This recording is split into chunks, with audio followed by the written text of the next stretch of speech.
something that decided to take a gap year.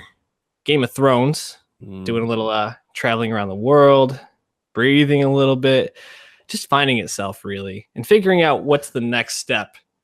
Yeah, for Game of Thrones here. That's why it's not on this year, right? Yeah. So Dave, it was announced, I think today actually, that Game of Thrones is going to do a prequel. Not today? No, it was like last week. Last week, okay. Friday. So I was just not paying attention last Friday.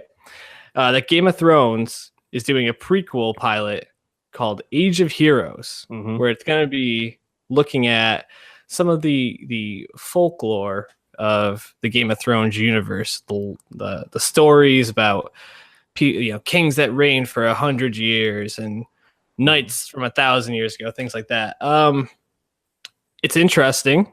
When we talked about spin-offs, I think we talked about wanting something from the past, but not really being super specific about what that looked like.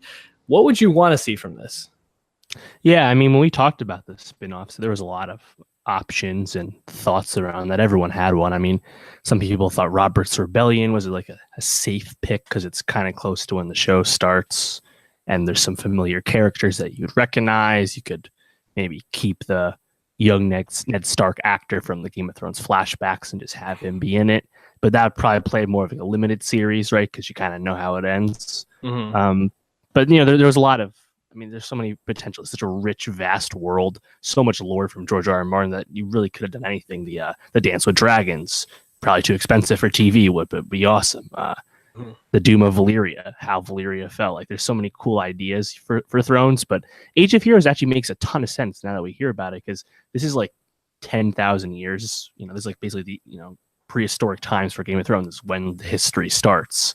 Right. So you'd get like Bran the Builder and Alon the Clever. So people think Bran the Builder, there's many famous Brans, right? And Lan the Clever is like the ancestor for the Lannisters, and we can see how the wall was built, and perhaps the last hero or Azor Ahai, any of those like messianic figures from different religions, we could see them manifest in this. The Night King, by most accounts, used to be a Lord Commander of the Night's Watch. We could see like that first Lord Commander, and Night King was originally around that time, so we think. And there's a lot of people we've heard about from this, and some of them are expounded upon in like that Westeros, the world, the Song of Ice and Fire world book. Some of them still more obscure, so there's a lot of potential. But I think this is really cool because this is a show that could go on as long as possible. I mean, they said that they were gonna commission a bunch, or at least see out to write a bunch of different spin-offs, but I don't think they're gonna have more than one going at a time, just because it's kind of an ambitious effort. So maybe they have the Age of Heroes. It starts off well, and then this is Thrones. This could go 4 or 5 seasons easy because there's never ending time for the show to keep going. So I think it's a great idea. Yeah, I agree. I like the idea a lot, especially because I don't know how they're planning to tell all these stories, but you could have an anthology series type thing. You could have like pick 2 stories or 2 people like per season that you're kind of following, and how those 2 stories intertwine. You can do a lot of things with this different lore and just the different time periods that these people or these characters are written in. Jump ahead 100 years, check in on that house, that early manifestation of that house, and see a few generations later. If they wanted to do it that way, they could. There's a lot of options.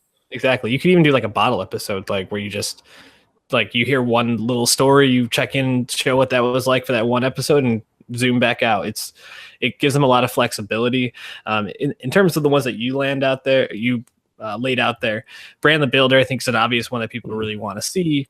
Lan the Clever and the Night King, I think, are the 3 that it would make the most sense for them to explore. But I could see them even starting somewhere with a character that not a lot of people know about, just to establish what this is going to look like and not put too much expectation on any of these early stories, and save those for a little bit later as they move through. It'll depend on how they conceptualize it. So exciting stuff though.